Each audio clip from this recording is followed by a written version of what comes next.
Okay. It's 7:31. I'd like to call this regular meeting of the Board of Finance to order. We'll start off with public comment. Jen, did we receive any emails of public comment? We did not. Okay.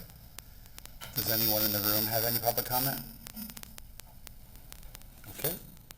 Seeing none, we'll move on to the first action item on our agenda, which is setting the interest rate for tax deferrals.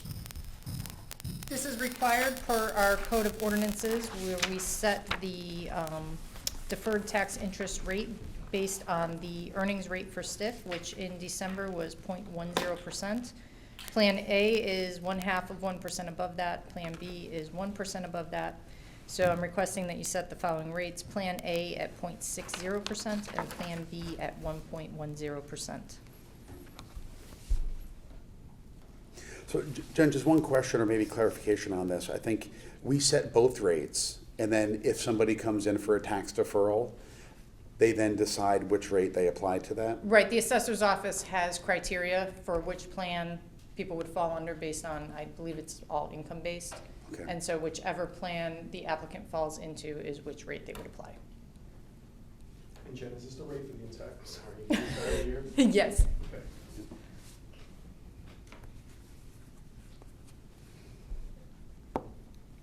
So, any questions on this? Okay. Well, can I have a motion to approve Plan A and Plan B at 60 and 110 basis points? So moved. Dan? Seconded, Rob. All those in favor? Aye. Thanks. It's unanimous. Okay. The next item is to discuss and take action on a special appropriation for the library's purchase of a pickup truck, snowplow, and salting machine. There's a memo that was put together. I assume you all read through. Kara Perot, who's the director of the library, is here. Kara, do you want to come up and just give us a little bit of an overview and background on this? Hi, good evening. I can take this. Thank you.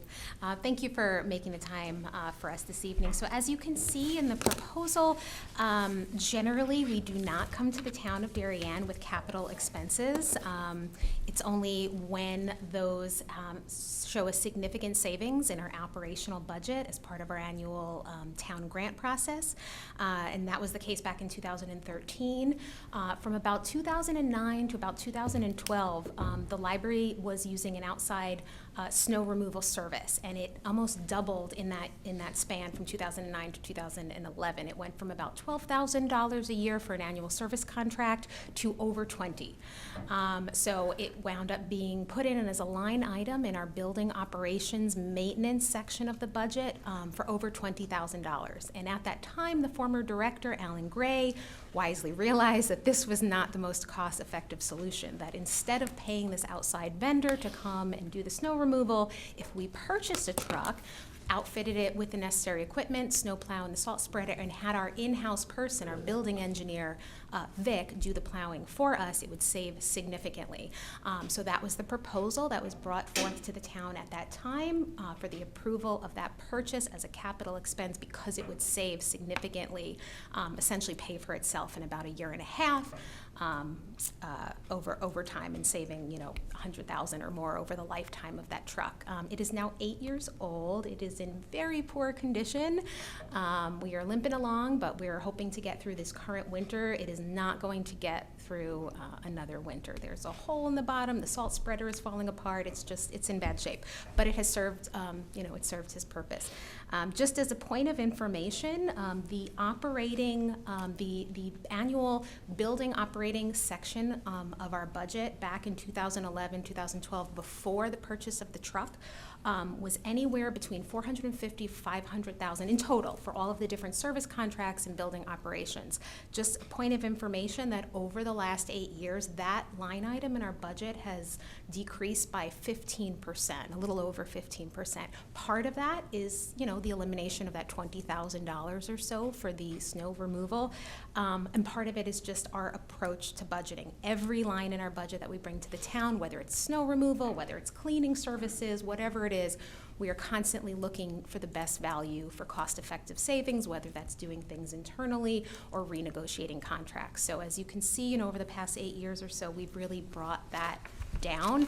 And this is another measure to just keep the costs internal. A little expense at the outset will save over the long term. I'm happy to answer any questions you might have. Given your fiscal discipline, have you thought of joining the Board of Finance? Maybe one day I'll think about that, thank you. What's gonna happen with the old truck? If we can sell it for any, I don't know that it's worth much, given that it's in bad shape. We will try to do that. I know that we purchased the truck that we have now through the town bid process. We plan to do that again. I don't know if there's some sort of, agreement with the town entities to sort of, recycle it and, get some sort of credit, or we don't have a plan yet, but if anyone has suggestions, Vic and I are open to them. So I guess just one question. So in terms of, Jen, the actual acquisition process, will the town be purchasing it or through our bid process, or will be sort of a supplement to the grant and then they're purchasing it? We're gonna supplement the grant and they'll purchase it, but they're gonna utilize our bid process. Okay. And so in terms of timing of when you think the truck can actually show up in town? It's not going to be this winter, unfortunately, just given the supply chain issues that we know Vic has been dealing with in terms of the fire department with some similar vehicle purchases. We're expecting to be able to place the order this spring or this summer and have it in place and ready to go for next winter. So, we're just keeping our fingers crossed for this winter. We think we'll muddle on through and limp through this winter.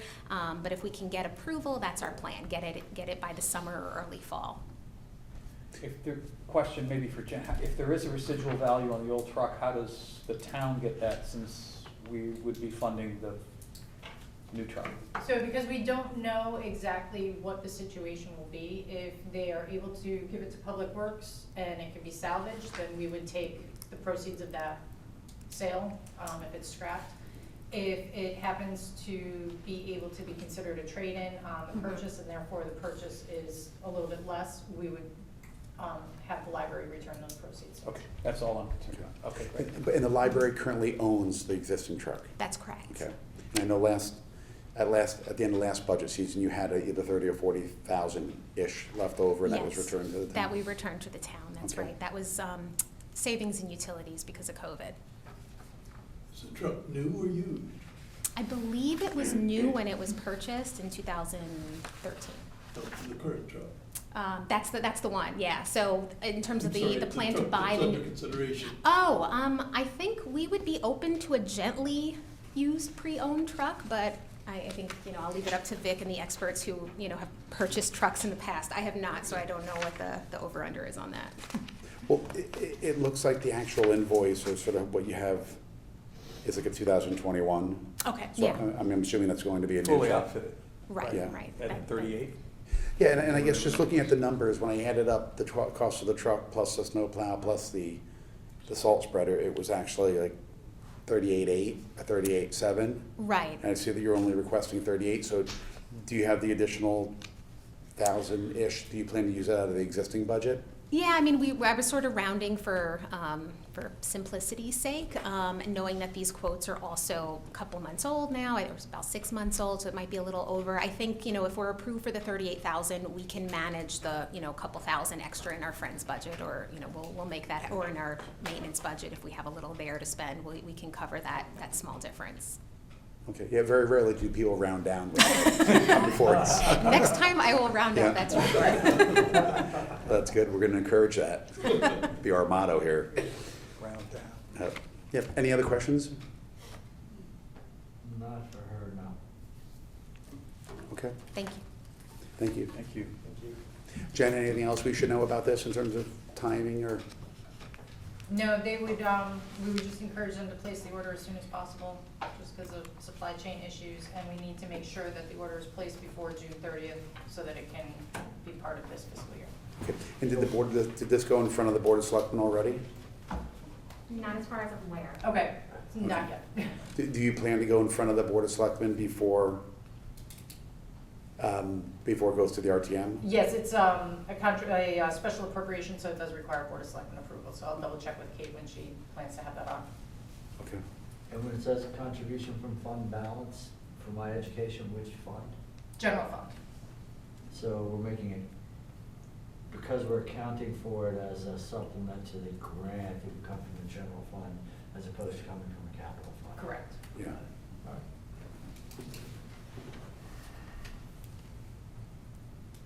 Okay. If there are no other questions, can I have a motion? Dan, second? Rob? All those in favor? It's unanimous.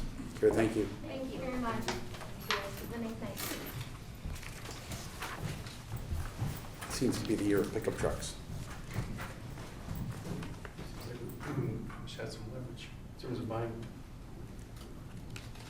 Okay, so the next item 5 is discuss and take action on an appropriation request to perform a drainage study on Tilley Pond's watershed. Ed, you want to come up and brief us on this? Sure.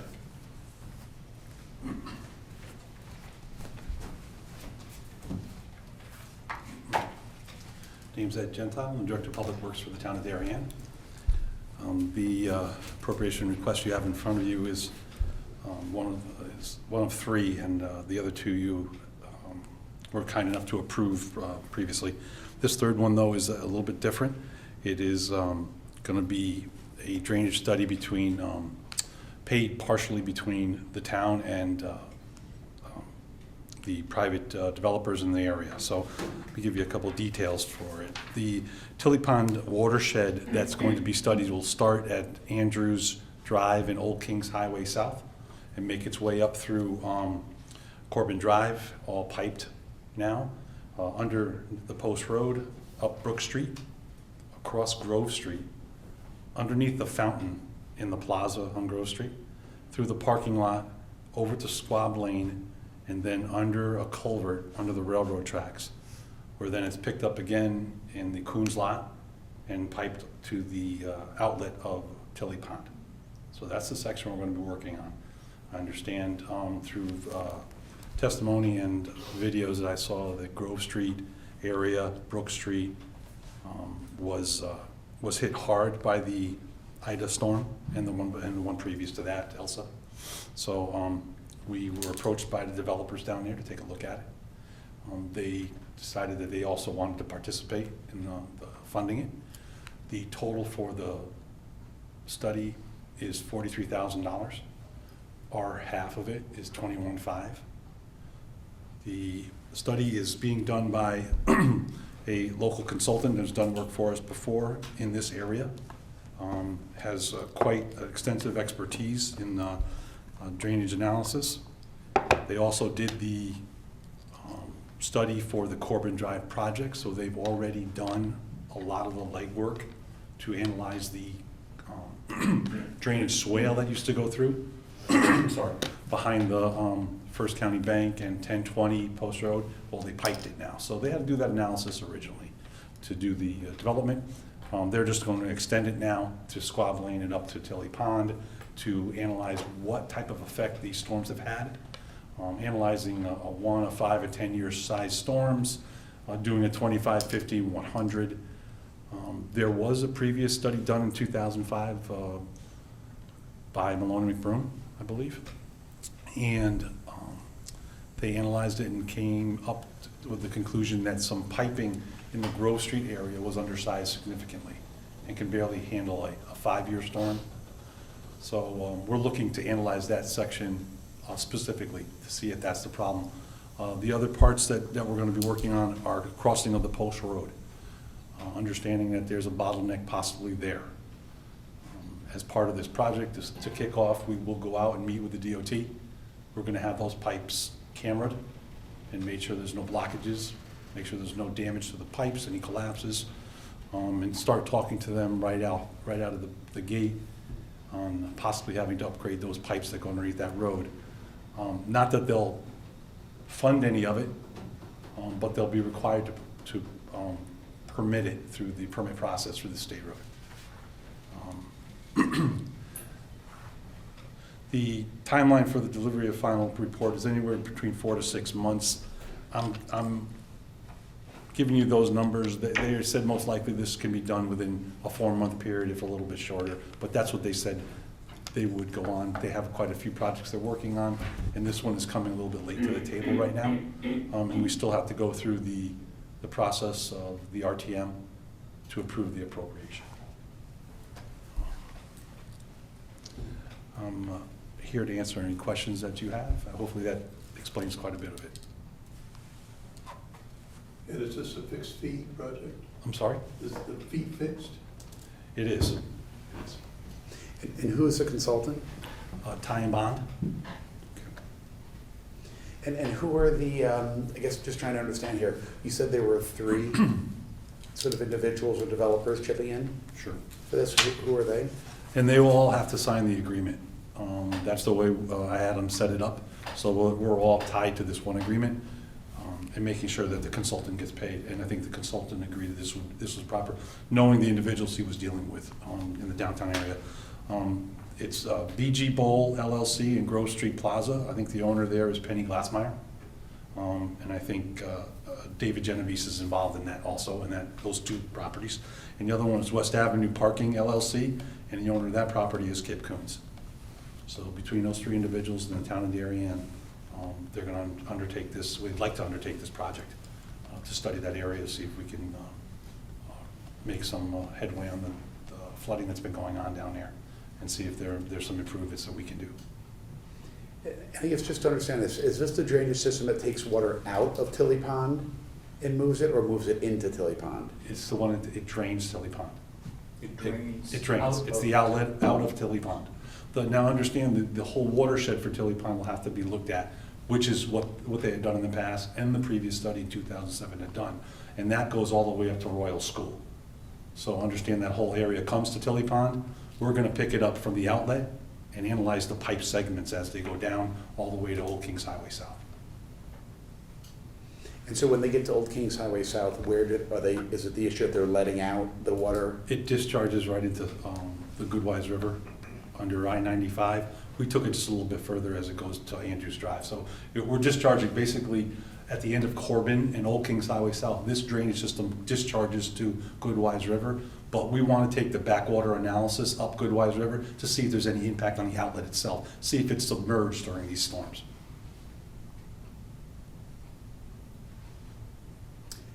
When is the earliest they could start this? As soon as I have the funds in place, I'll be able to have this signed, and we will start it immediately.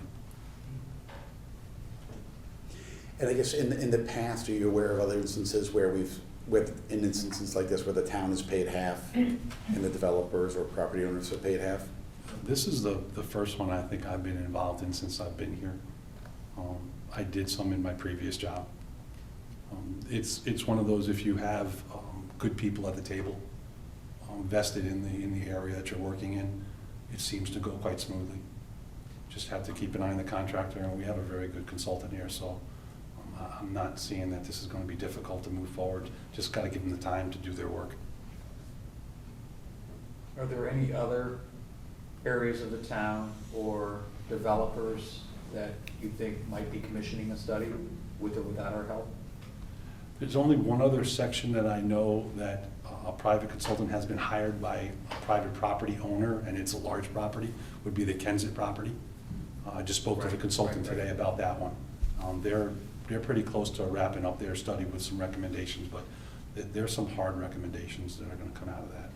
Hard as in, I don't think there's any easy one fix to what the problem is up there. Those hard recommendations are to the property owners or to the town, or both? I wasn't mentioned that it was town responsibility, but I haven't gone out and met with them yet to look at the problems. It sounded more along the lines of it was internal to the property. I think when we discussed this before, I think you said most of the flooding that took place on there was all localized. It wasn't. At Kensett? Yeah. Yes.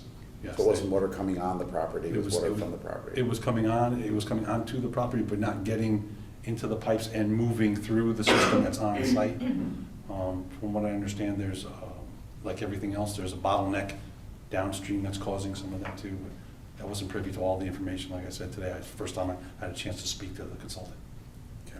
And then was there any discussion, I think, with these developers about, well, this is just a study to find out what the problem is. What happens Is there an agreement for them to share in, you know, whatever? The construction costs or any Yeah, remedies. remediation. We had a very short conversation about that when we first started talking about this. And I tried to guide them to the fact that if we see recommendations, that it's gonna be a number to that. There's gonna be a cost to that. And I think they understood that, but I think they realize this is their first step. And if they can spread the pain out a little bit, which is what they did, I think it's a good investment in hearing about, okay, what does need to be done? And is it town responsibility? Is it personal responsibility, personal property owner? And I think that's gonna be important. Yeah, I think it's maybe just important, I think in terms of other things we've discussed at this board related to flooding, I think should be clear if we move forward and pay for half of this, it doesn't depending on what the solution is, you know, that would all have to come before, obviously, Board of Selectmen, Board of Finance, RTM, and. Absolutely, absolutely. If the developers do not agree to pay any further costs over and above this, and the study sets out a series of recommendations that must be done in order to properly solve the problem, is the town then committed to investing that money? Right now, the town's only committed after this is approved to doing a drainage study. And I think any movement after that goes to the administration and to the boards that follow those decisions, like we always do with any capital project or any investment in town infrastructure. And is a lot of this sort of, these drainage lines that you described that sort of go all over, are most of those on private property or underneath private property? You'd mentioned some of them go underneath a lot. 60-40, 70-30, more town than it is private property. Because most of the stuff is in the roadways. There's the crossings on Grove Street on private property there. There's a significant section that was just upgraded by Baywater behind 1020. Used to be a swale, now it's pipe, so that work is already done. Crossing the Post Road, Brook Street, Grove Street parking lot, Squab Lane. Another major section is in the West Avenue parking facility. So I would say it's about 60-40, 70-30, more town than it is private. Okay. Jen, have you given thought, you said TBD in terms of where this would source, whether it's from our Board of Finance capital account or? My recommendation would be that this go all the way through to the RTM. We've utilized the capital reserve when there were timing considerations based on RTM schedule or when a project needed to get started. But this is a new project. The timing is not as critical as some of the other ones that we've brought before you. So with the RTM on their regular schedule and committed to taking up items, I would recommend this go all the way through the regular special appropriation process. Okay, and has this gone in front of the Board of Selectmen yet? Yes, that went there this morning. Okay, and they approved it? Yes. Okay. Well, any questions for Ed? Okay, just to play devil's advocate, if the study were done and the material recommendations were made and the developers chose not to do anything and contribute any further, and the town decided not to do anything further, does the town then expose itself to litigation should they not complete the work that was outlined in the recommendation? That's a good question. I think what it does, though, is open up like any study we've done in the past and been able to implement some of the changes. We open ourselves up to any type of scrutiny or criticism. But I think this downtown area, the way it was hit hard by the waters coming from the Tilley Pond area, and you know, we all saw the picture of Reese Hutchinson taking the fish back to Tilley Pond and putting it in it. I think we have an understanding, we have an issue down there as a whole, as a town, and I think we need to look at it. I think that's important that we do it. Okay. Well, if there are no other questions, could I have a motion for the $21,500 special appropriation to go to the RTM to come out of the fund balance? Paul, moved. Second. Rob? All those in favor? Okay, unanimous. Gentlemen, thank you very much. Thanks, Ed.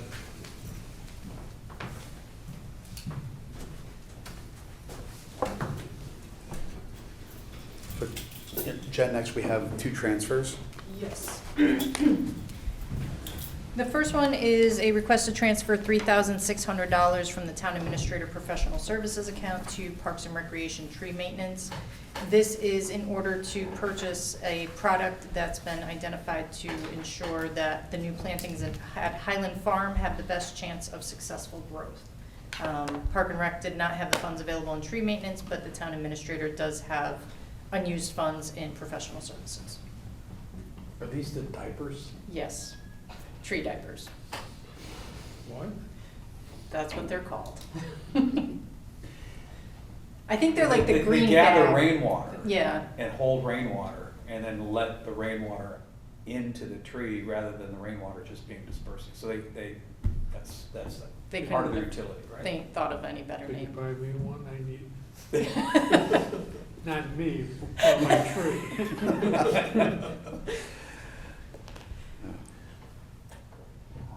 Okay, any other questions? Okay, motion to approve. Dan? John, second? All in favor? Unanimous. Okay, Jen, while we have you up there. Next one is a request to transfer $10,000 from contingency to our employee benefits professional services. We recently issued an RFP for consulting services to ensure that we are meeting our fiduciary responsibilities on the town's 457 deferred compensation plan and the new defined contribution plan. We received 4 responses. We would like to engage one of these firms. Their initial review is $10,000, and we're looking to do that this year, and then the ongoing fee for annual consulting services we would put into next year's budget at $25,000 per year.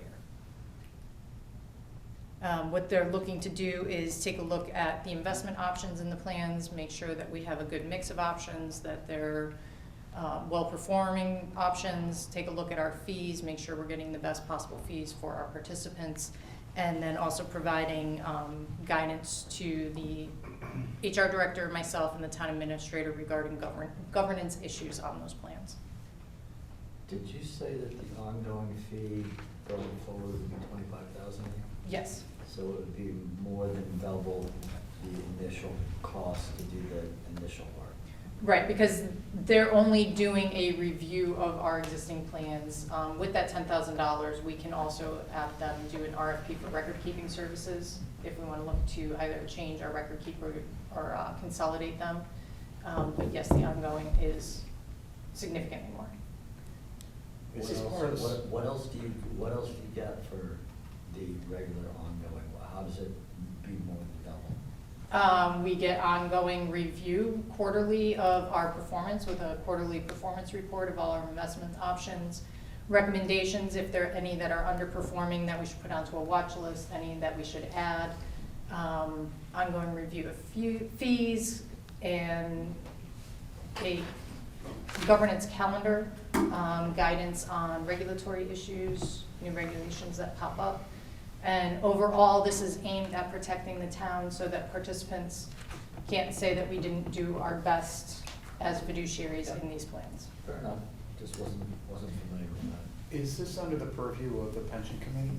Or No, outside that? these plans are You guys not. don't review these plans? So there is, so right now, just the town reviews these plans? Yes. Okay. And, John? What are the plans invested in? Funds, stocks, bonds? They're individual, they're like individual accounts. So our 457 deferred compensation is similar to a 401. People elect how much they want to put in, and then they manage their investments. We have investments with Empower, which was previously Mass Mutual. We have one plan with them as record keeper. And we have one with Mission Square, which was previously ICMA. So the investment offerings haven't been really vetted for quite a while. But the participants get to decide how they invest their funds in their account. How do the managers get compensated? Fees from the participant accounts. So So Jen, is this similar like through a 401K, which everyone can click on and choose to allocate your funds among Exactly. 149 different, We have Sorry. 149 participants in our 457s. and they can just choose and allocate it as they wish? Right. So just given the size of like 24 million, I mean, do any of the large sort of asset managers like Fidelity or others that sort of sponsor 401Ks, do they provide this service in connection with sort of directing, having all the plan options underneath them? Well, yeah, that's who your record keeper is. So in our case, it's Mass Mutual, Empower, ICMA now, Mission Squared. In reviewing the references for the firm that we'd like to engage, they have done RFPs for record keeper for some other towns and settled on, I believe Fidelity was one, and another, they chose to stay with Mass Mutual but renegotiate their fees. So that's where this consultant would be able to run that process for us. What is gonna give us the best fees, the best participant education, the best mix of investment options. And our purpose with these plans is to provide a benefit to the employees, and we need to make sure that we're doing that. If in fact the participants are already paying fees, albeit indirectly, to the managers, Mass Mutual and so on, to manage these funds, should these plans also pay for these consultants as they receive a direct benefit from their involvement? No, because these are town-sponsored plans, and we as the employer should be, if we had staff on here that had the time, if we had the resources, we could do this ourselves. Sure. Because we staff very leanly, we don't have this type of expertise or time available for from our staff in HR or in finance. So we need to engage a consultant for it. Understand that they need to be engaged and agree that they're doing a good service and so on. My only question was who should fund them, given the fact that participants are already funding the management of their funds. The town should fund us. Well, and I think, John, maybe what you're getting at is they click on and they have 10 different options, or 20, 30 different options to sort of allocate it. And they're not all necessarily Mass Mutual or Fidelity managed accounts. They can be anywhere from Morgan Stanley to JP, whatever type accounts. All of whom gets paid too. All of whom get paid as well. Yes, but I guess Mass Mutual, like as the administrator of Fidelity, they don't have a service that sort of provides recommendations on all the funds that they sort of pool into? They have participant education, where they will sit down, discuss what are you, the participant, what are your goals, here's what we think you should, here's how we think you should allocate your funds in your account. What they do not provide is a service to the town to select the full suite of funds and investment options that are offered within that plan. So this is really, this consultant's choosing the 10 or 20 funds out of the 400 that Mass Mutual offers? They will, To put into what the- their starting point will be what we are currently offering. Taking a look at those funds, what are their performance, what are the fees, what are expense ratios, taking a look at everything that's offered, making recommendations. For the most part, they don't make too many changes in the investment options, but we as the employer sponsoring the plan need to make sure that we are doing the best by our employees for fees and for investment options, because we have liability for that. And there have been successful lawsuits where participants in plans have sued the employer for not providing these types of reviews and not being diligent about it. I mean, not to beat a dead horse, but if these funds are self-directed by the participants, how can they sue somebody for putting money in the wrong place when it's Because their we choice? control, we have the ability, it's our plan. We provide to them, here's what you can choose from for your investments. We, as the plan sponsor, have an obligation to review the fees that are being charged on these and try to negotiate the best possible fees. That is our obligation as the plan sponsor. We're providing them with a plan. The question is if what we're providing our employees is the right thing to be providing. Right. And in that context, they get to choose, but only within that context. Right, but we So set we that set structure. the program in place, the Yes. plan in place. So Do other comparable towns use a consultant, do they? Yes. And is it this consultant? I guess a two-part question. This one that we want to engage, they are in Westport, they are in Greenwich. Their other reference that they gave us that we spoke with was Glastonbury, which is another similarly situated municipality, who has used them for exactly the same types of services that we have. In Westport, they do also provide some pension investment advisory, but they do the 457 plans as well. I guess maybe to that point, if, if other towns are going through the exact same, annual surveillance, if you will, on the offerings in the 457, does it make sense to ever try to kind of coordinate with other towns, and you can have the same advisor sort of represent you both? And I assume if they represent that these 15 funds are, that they've diligenced these 15 funds and they're good for one town, that they would be good for another? I think if you were only looking at the investment options, you could do that. But there are plan-specific items that the consultant would be looking at. They would be negotiating on our behalf or reviewing fees specifically with our record keepers based on our amount under management. They would be looking at what is our plan design. Do we allow loans? Do we allow hardship withdrawals? Looking at our exact plan design specific to us. So there are a few things that probably could go across other municipalities, but we need someone looking at our plans. I think maybe I'm echoing David's earlier comment. $25,000 a year just seems like, is there really gonna be that much work every year? I mean, they come in, they assess, this is the right thing to do. A year from now, is it really gonna be that different? And we're gonna be paying the $25,000 a year, right, every year. Well, we are not committed to anything beyond 1 year at a time. So if we do the initial review, see how that goes, see what the recommendations are, and then we go through a year of their services, that will give us the opportunity to say, is this really of value? I can say that the 3 references that I spoke with, Greenwich, Westport, and Glastonbury, view it as an invaluable service. They said we should be jumping at the chance to work with this consultant and to have these services, which I think is encouraging, but we can go through a year and see, does it really work for us? Got it. About 5 years ago, it was brought to my attention that municipalities as well as school systems were being sued. And it made, I think, the head of the business page in the New York Times as if extraordinary fees were being charged employees for certain investments, and the governing body wasn't doing their due diligence in administering the plan. And I don't know if the fee is right, but it's well worth avoiding the hassle of going through that.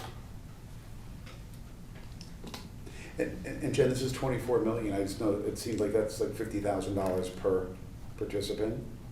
Roughly. And this is all voluntary Yes. deferral? Yes. The piece that's not voluntary is, right now we have 1 participant in the defined contribution. Depending on how union negotiations go, Public Works new hires, after the start of their most recent contract, new hires are going into the defined contribution plan. That is, a goal of the Board of Selectmen and the administration is to shift to a defined contribution plan. If that is what we are offering as a mandatory participation retirement plan, we have a fiduciary obligation to make sure that the plan that we are providing is, that we're doing our due diligence on it, and that we are providing a good plan for these employees. Well, not only that. Legally, we have to do I that, think not it's just as an employee. incumbent upon us as a plan sponsor to give those people education, Yes, because many of the people don't even know what they're looking at. yes. And if it goes to a defined contribution and it gets down the road and they find they're short a lot, they'll come back at us. Right, and that's one thing, if we do an RFP for record-keeping services, it's going to be, what is your participant education program? And what type of education will they provide? Will it be a lecture hall or individual one-on-one counseling? Because many of the people I've run across don't know the difference between a stock or a bond. Right. So Jen, on that item, I think the administrator typically does and provides all the a lot of the education material. Typically, yes, it's the record keeper who does that. So I guess as we're starting up this, the new defined contribution plan, will that be run, and are there sort of synergies to make sure that the investment options that are eligible for that defined contribution, if it's referred to as the 401k and the 457 plans, can they be set up? Are the suitability, if you will, for both of those plans, can this consultant, if he chooses 15 options and confirms that in diligence is 15 options for the 457, can we offer those same ones? Yeah, to the defined consultant will be looking at both the 457s and the 401. And 401, they may have a slightly different approach because it is in place of a pension, not just voluntary. I don't know what their recommendations will be on that, but they will be looking at both the deferred compensation 457 as well as the defined contribution. And they'll be doing all the same types of activities on all three of those plans. Okay. Just a question for my own edification. Does the pension board hire similar consultants? The pension board has an investment manager for the 2 pension funds and for the 2 OPEB trust funds. But I think the difference is, I think a pension board can make certain investments on behalf of the pension because the town's ultimately sort of backstopping that pension. So they can make certain investments as a pension board, if you will, maybe think about more like a quib versus what an individual investor in a 457 or defined contribution plan can do. Those are so much more sort of retail oriented investments in liquidity versus.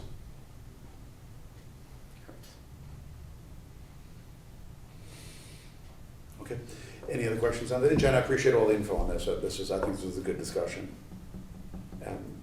Can I have a motion to approve this? Transfer is going to come out of the Board of Finance contingency, Jen? Yes, the general fund Board of Finance contingency. Okay. And where will that leave it? I think it's around 277. Because we started with 250. Oh, sorry, 172. Okay. Yeah, because we started with 250. Okay. So it'll be at 172, 673. Okay. So that said, can I have a motion to approve? Paul, second. David? All those in favor? Unanimous.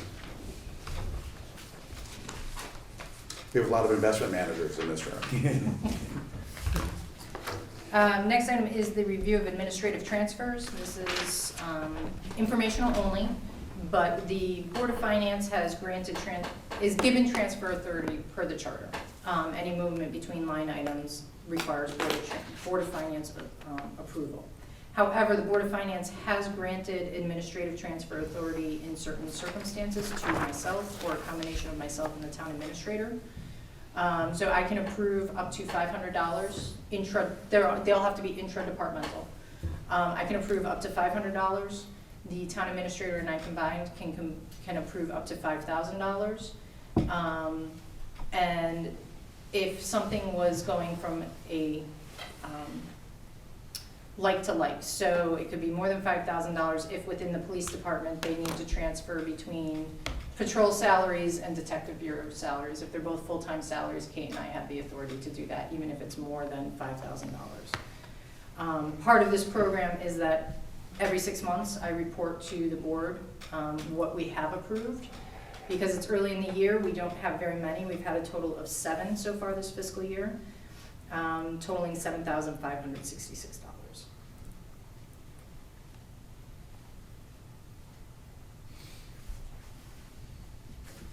So no action is necessary on that, it's just for your information. Any questions? Jen, I just had one question on the software maintenance, which is a larger item. Does this get us all the way to the transition?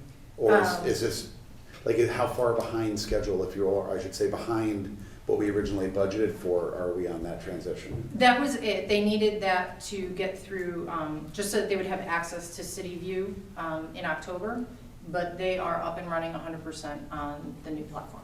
Okay, and they're happy with that? Yes.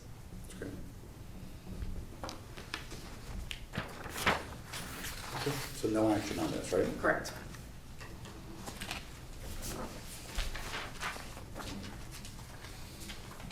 Okay, so the next item is the discussion of the budget process. Jen sent around, the Board of Selectmen is gonna kick off its budget work next week. So, if you guys may have this in hard copy, I'll put it all down there. This is just the,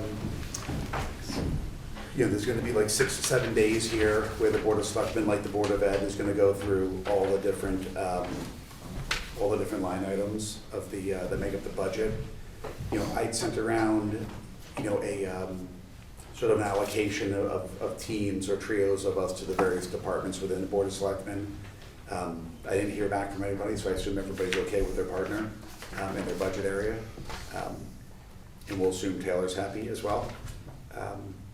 So I just want to kind of point this out in terms of when they're going to be going through this. I think, I know last time we were on each of these days, I think the Board of Selectmen, and or Kate did a pretty good job of allocating what times each thing was discussed at. David, do you recall last year, I think?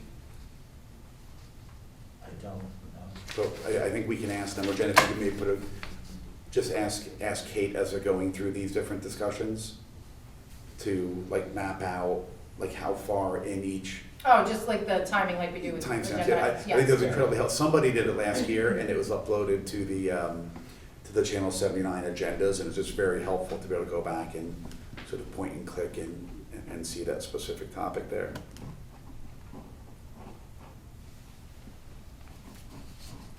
So, I'm not sure if you guys looked at this when she sent it around earlier, but any questions on this?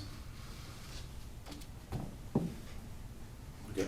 I think, just say, looking at the schedule here, they're gonna go through this, and you can see when they their final vote on this is gonna be February 7th on the budget. So I just point that out because they're gonna start on the 24th, move kind of rapidly through this here, and ultimately vote on these things on the 7th.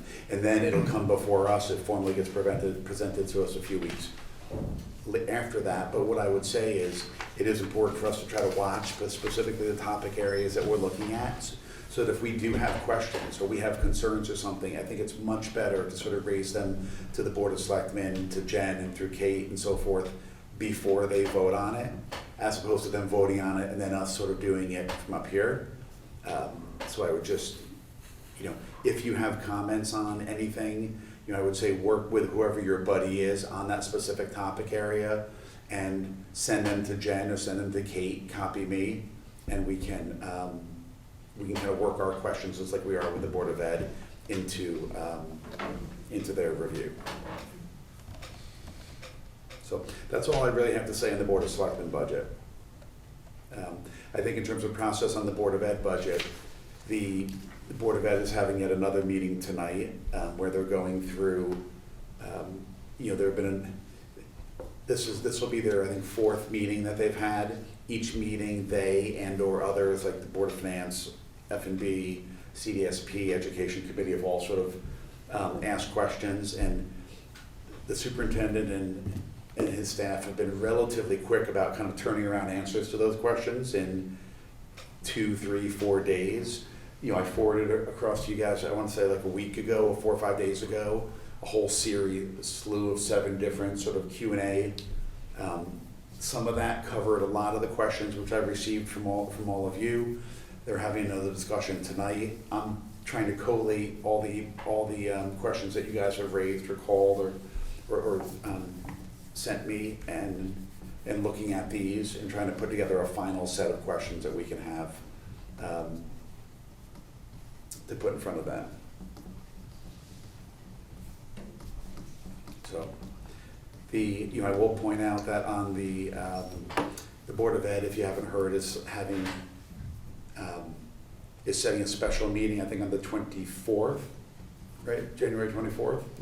Yep. To discuss 2 things that are part of their budget, which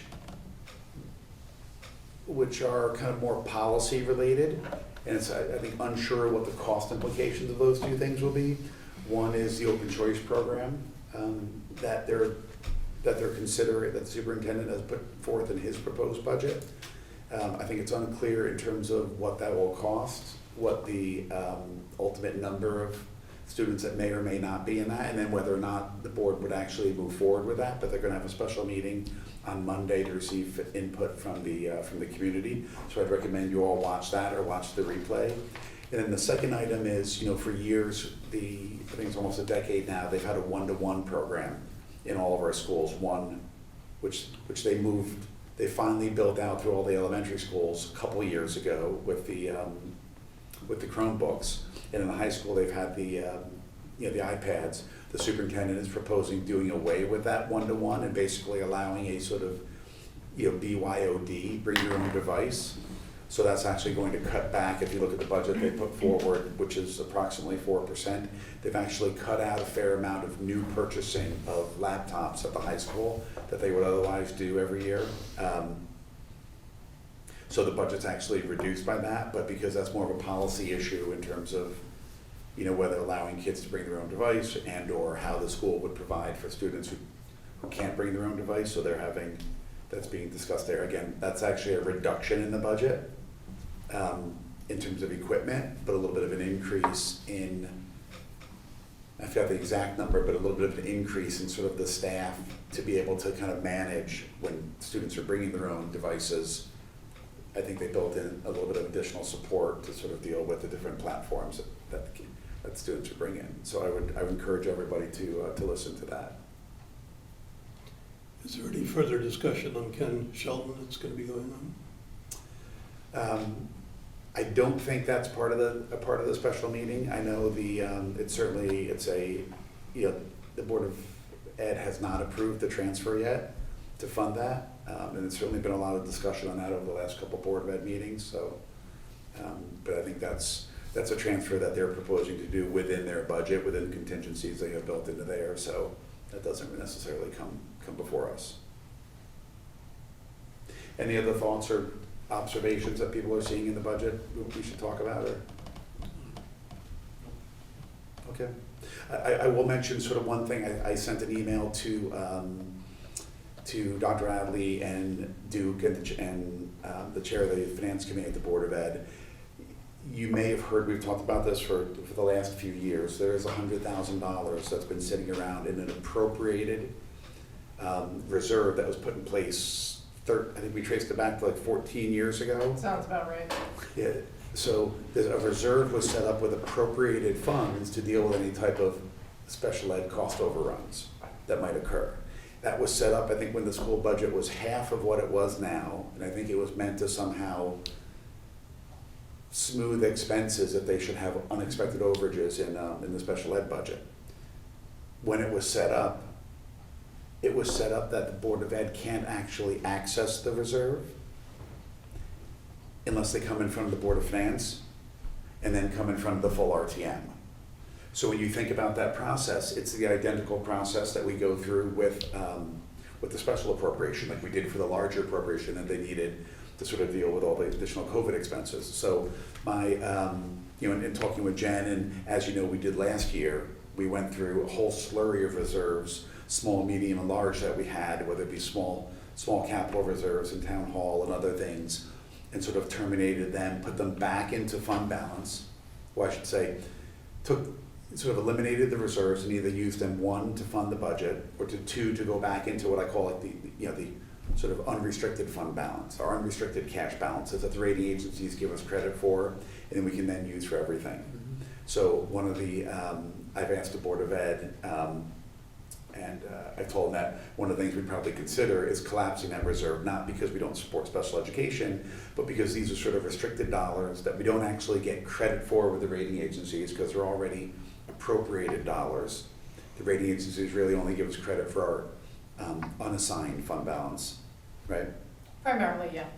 So this would just kind of move it back into here, and the process to the extent the Board of Ed ever did need additional funds, whether it be for special ed, for COVID, or for anything else, it would go through the same type of appropriation process. They would come to the Board of Finance, If it was a small amount, we can always do it out of the Board of Finance operating contingency. If not, it would get sent to the RTM. So I proposed that to them, and I think I think they had some discussion about it. They seemed all to be in favor of it, but I think, Jen, that's one thing we had discussed as it comes towards actually setting the mill rate, and we look at sort of what capital we have.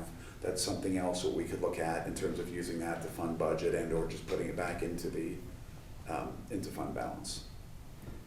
So how does that process actually work? It's just the Board of Finance that has to approve the collapsing of the No, plant? the RTM would. Yeah. The RTM, so it would have to go through that whole process to collapse it back. Right. Yeah. Yeah, to eliminate the reserve. So that's why I think for efficiency purposes, what we'd probably do, if we're going to collapse it, we'd probably collapse it in connection with the budget process. And so therefore, we would, when we send everything to the RTM, and we say we tax for this much, we bond for this much, and we use cash for this much, we would just move it in as part of that. And so therefore, the approval of the budget would sort of simultaneously almost collapse that. So we don't need the Board of Ed's permission to do that, but obviously, I don't think it was created 14, 15 years ago, and it has been drawn on for, I think, 10 or 12 years. Yeah. So I think, we just let them know just to make sure that, they weren't all of a sudden intending to draw down on it or something, so. Jim, you see in the budget comments, complaints about health insurance, workers' comp, that sort of thing. Everybody's been complaining about healthcare for decades, but is there any plan by the town to revisit that old topic? Yeah, so I think when you look at sort of employee expenses generally, right, and we don't, in terms of the Board of Ed budget, I think the average, the contracted increases were in the 3.6 to 3.7 range for this year. And healthcare, originally I think was proposed north of 10, is now coming in the 8 to 9% context.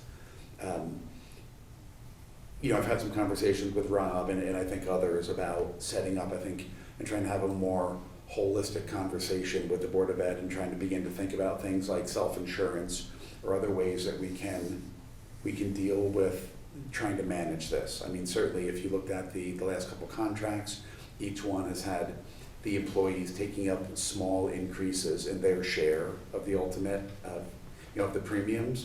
But the fact is that the actual absolute cost is growing faster than their share, so a lot of that's, 90% of that increase is falling on the, close to 80% of that increase is falling on the town.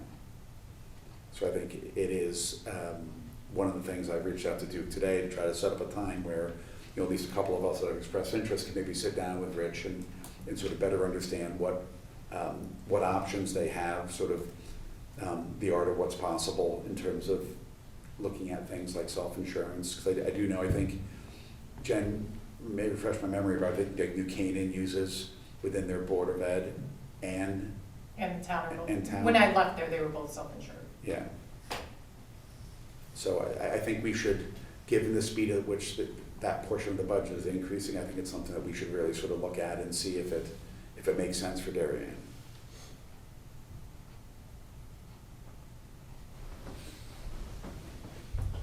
So, next part is the, next item is the financial report.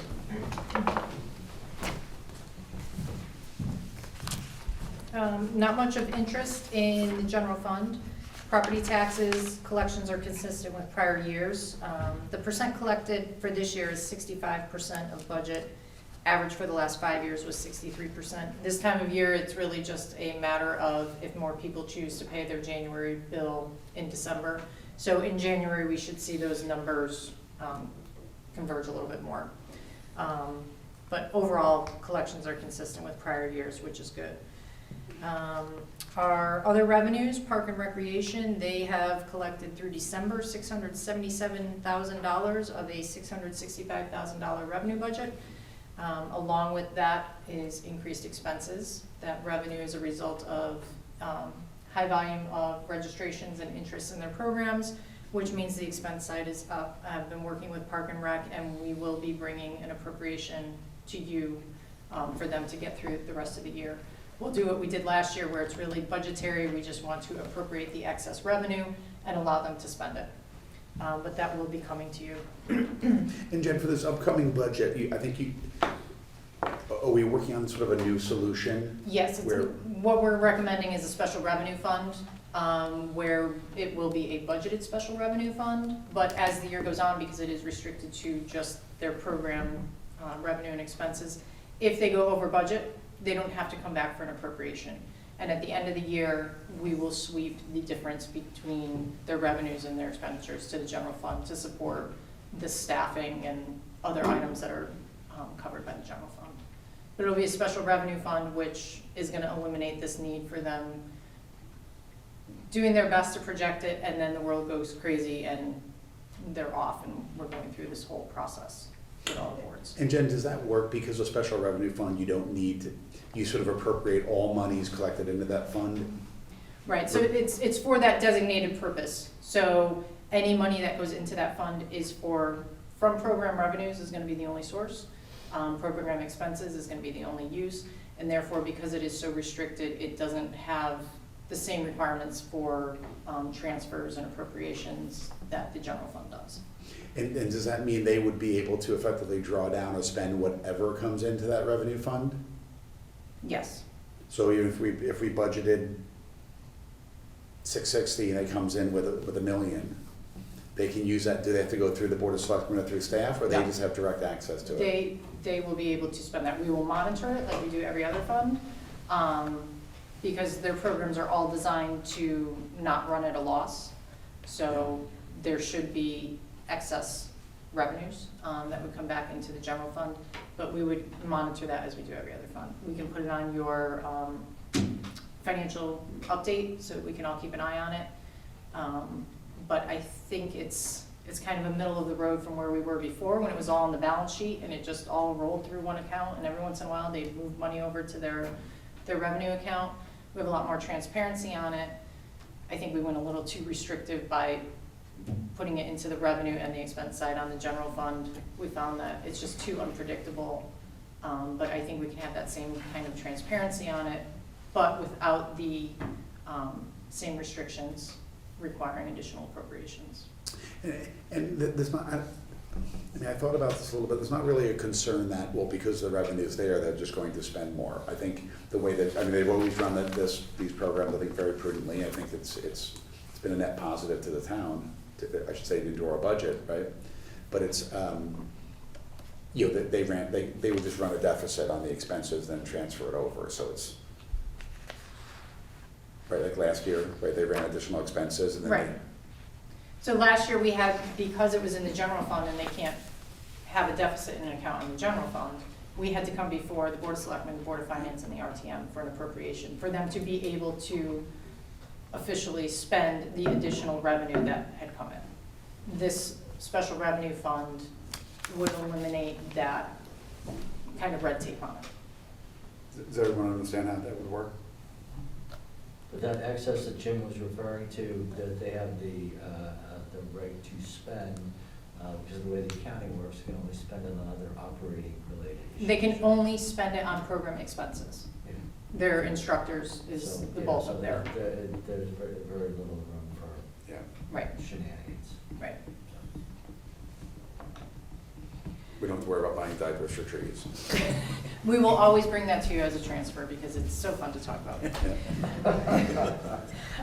Town clerk has taken in 87% of their budget as of December 31st. I think they're actually up over 1.5 million now with what we've booked recently since January 1st. So they will definitely make budget. We just don't know how long this current environment is gonna last for them.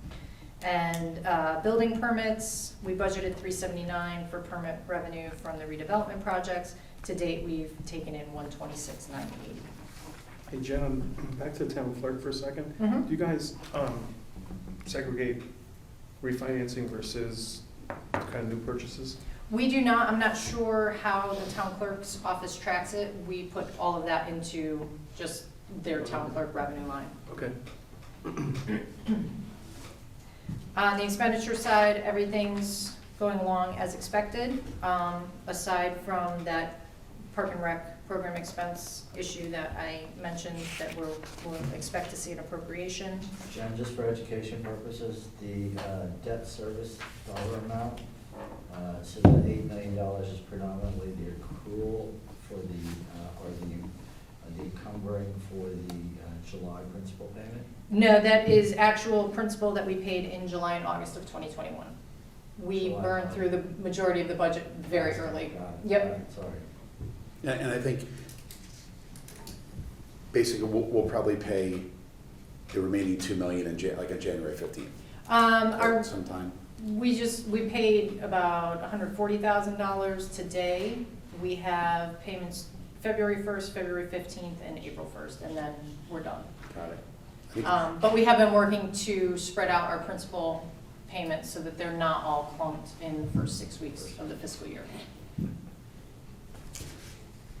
That's a little uncomfortable when we're waiting for tax money to come in. On page 4, last meeting, there was a question about the special ed excess cost reimbursement. I have a note in the wrong line, but it is just below special ed. The Board of Ed submitted $3,678,000 as their claim in October, which included 6 more students than what was originally budgeted. If the 67.5% reimbursement rate that they included in the budget holds, they would expect to bring in $2,482,000 off of that $3.7 million claim. Hey, Jen, just back to page 2 for a second on legal counsel. Mm-hmm. Any worry you're gonna go way past that 704 budgeted number? I haven't heard that we would expect to. We have the full retainer is encumbered, so that's why the 594, that's not just 6 months of legal Got it. bills. That includes the retainer. Okay, thanks. Rob, what would drive that up? Slow things. I mean, You I never know we when can- you're gonna get sued. yeah, I mean, it could be anything and everything, right, these days? David's exactly right. True enough. Yeah. And then on page 5, we have our contingency accounts and our fund balance. So general fund contingency after the $10,000 transfer that was just approved would be $172,000. We have $253,000 in the capital reserve. That BOE insurance claim is not pending, that is all done. And administrative transfers for capital, Kate and I still have only approved those 2, and there's $21,000 left in there. The general fund salary increase contingency, when the town hall union contract does settle and get approved, we'll be using those funds for retroactive wage increases.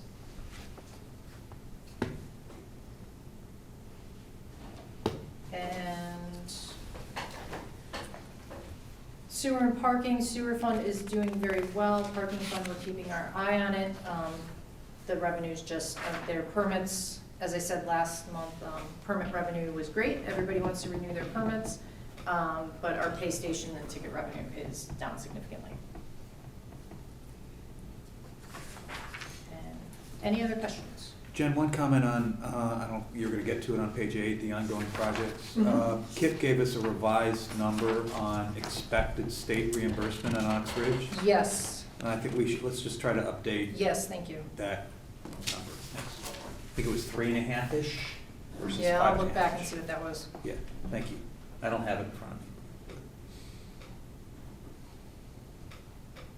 Are we still trending positively on that, Dan? Yeah, everything, yeah. Very much so. Jim, I think there's a process for this, but we have several projects that appear to be completed that have either small balances, one has a tiny negative number associated with it. What's the process for closing those out? Do we do that systematically, or? So some of those will get cleared up with our bond issue, like that $5,000 cash deficit in Highland Farm. We're gonna issue $5,000 in February to clear that up.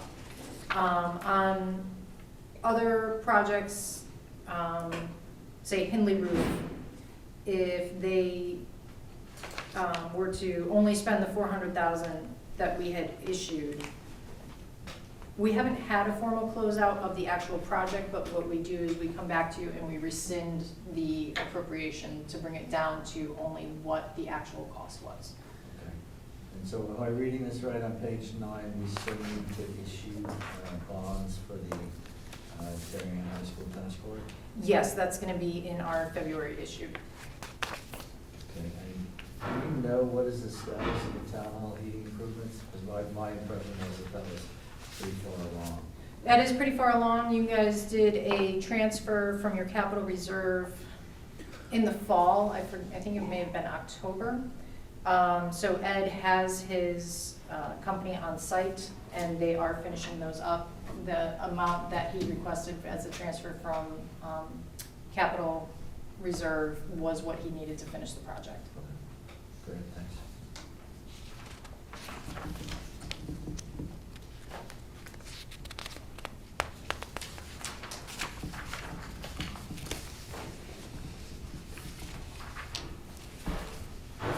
And just on the bonding side, any update on the timing of? We have a ratings review on a week from today on the 25th. I think our sale is tentatively scheduled for February 10th with a closing on February 24th. And when we have a ratings review, is that an in-person review or? No, it'll be over the phone. Over the phone? It'll be myself, our financial advisor, and Moody's analyst. When do we lock the rate in? On the Sorry, actual Jen. sale date. On the actual date? Yep. Okay, good. And it'll be a competitive sale. Yeah. Almost 1.9 treasury today. Yeah, I was thinking about, how quick do we get? Yeah. You said, what date, I February? think it's February 10th. 10th, okay. Yeah. Can't come fast enough. Exactly. Yeah.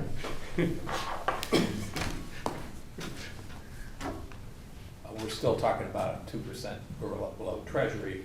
In the long term, it's Yeah. pretty amazing, but over the last few Yeah. years, it's. Yeah. Yeah. So we're, Been spoiled by very, Yeah, very, very low rates. right.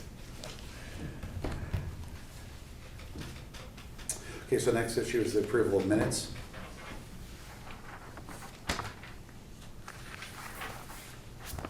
These are from our December 19th meeting. Taylor's not here.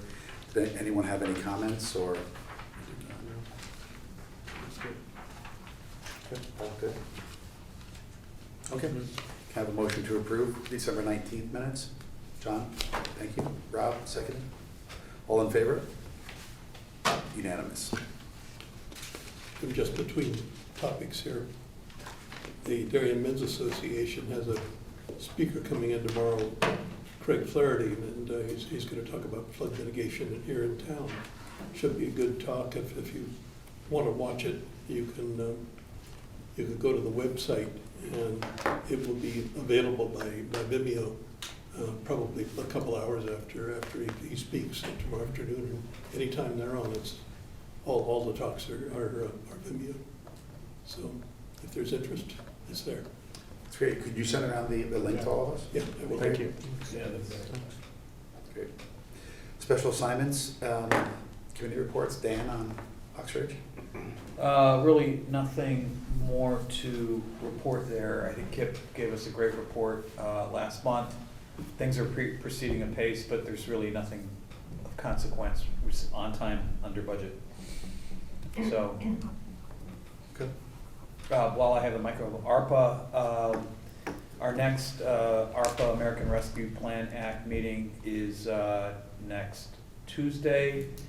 I'm on a subcommittee for infrastructure along with Ed Gentile and Martha Banks. And what we're all tasked with right now is coming up with a list of ideas or projects that we would propose be considered for funding under ARPA.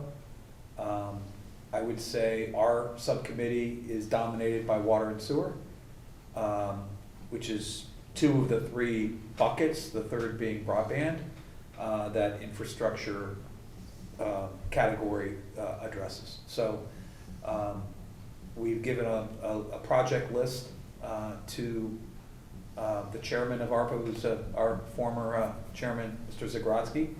And we'll await over the next couple of meetings how those monies are going to be allocated, or how ARPA committee will recommend that those funds be allocated. Our funding is $6.4 million. I would say that most of the projects that are on our list will be are projects that would be coming to the town budget. So they'd be funded either with taxpayer money or treasury money. We'd prefer the latter. I guess that's our tax money, broadly speaking anyway, but a little, Small piece of it. a small piece. That's our, Okay. And Dan, sorry, is there any, I missed the first meeting you guys said, is there any restrictions on the funds that are at 6 million? there are explicit restrictions. Restrictions, that's right. Yes, there's basically loss of revenue, harmful impact, there's healthcare, and then there's infrastructure. And so those are very, very broadly speaking, the buckets. There are certain things, there's some flexibility within. And so we're kind of exploring all that. And if you look at some of our neighboring towns, they've been pretty creative with the way they've interpreted those rules. So. Yeah. Thanks. Rob, anything on the IT? No, I think it's stalled a little bit, but there's been conversations, I'd say the last week, emails going back and forth, so we're gonna put some time back on the board. We're actually looking for somebody to kind of be the chairman of the IT steering committee, so we'll see if anybody kind of steps up and wants to be the chair of it. And not looking at you, Dan, don't worry, you got enough stuff on your plate. But yeah, we're gonna need somebody, there's a group of like 12 of us, so somebody's gonna have to be the chair. Okay. David, on the elementary school projects? We have not met again. We are trying to. We are desperately seeking volunteers from town.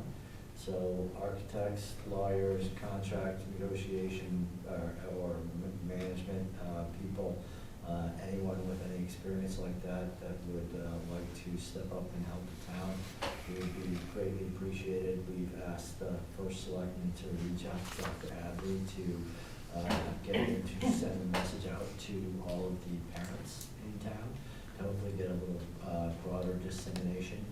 And we are looking to find out if there is anyone that volunteered for but was turned down from the Oxbridge committee, on hopes that if there was such a person, we might be able to get them to step up for this project.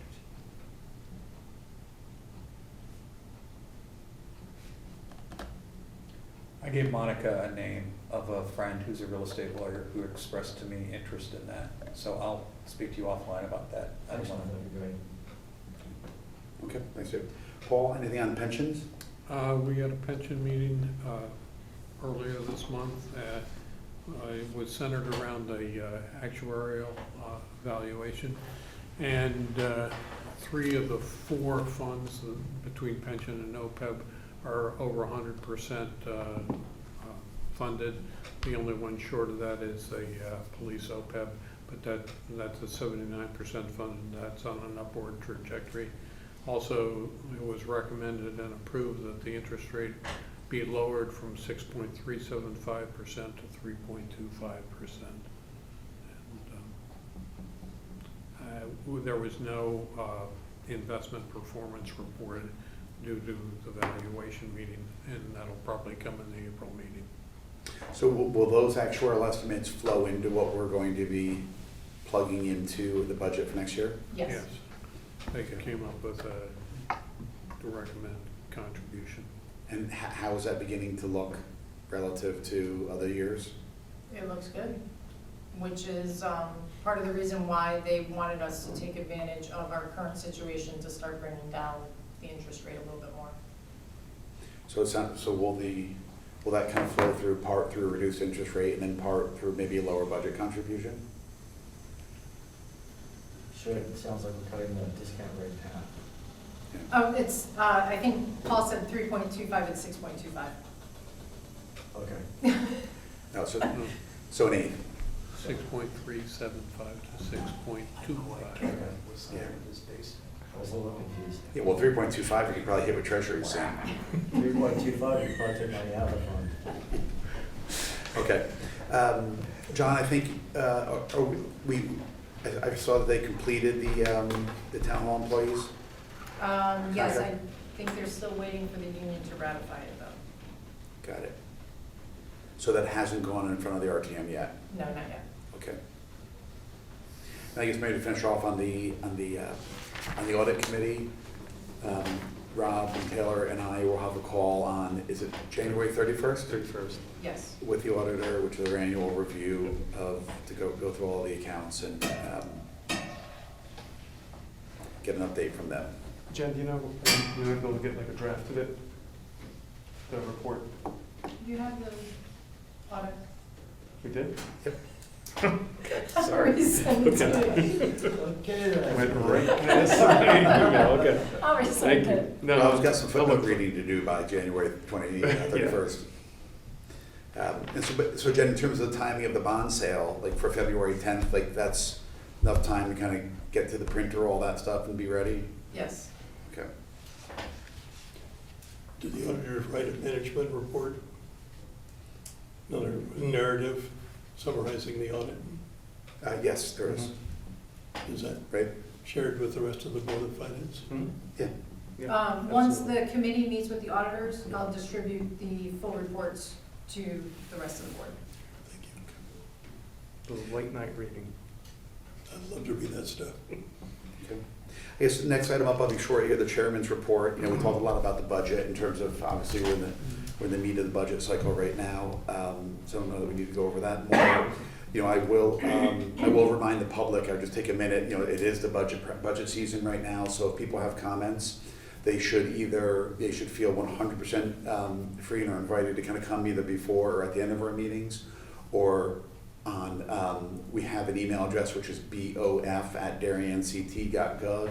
If you have any questions or comments or recommendations, anything you like or don't like, or have any input, you know, both of these budgets will be coming before us in the next, 3 to 4 weeks. So we'd like to hear what your comments are, what you like, what you don't like, and any questions you have. So that's it for Chairman's report. Any other business? Okay. Well, that's it. Can I have a motion for adjournment? David? Paul seconded. All those in favor? It's unanimous.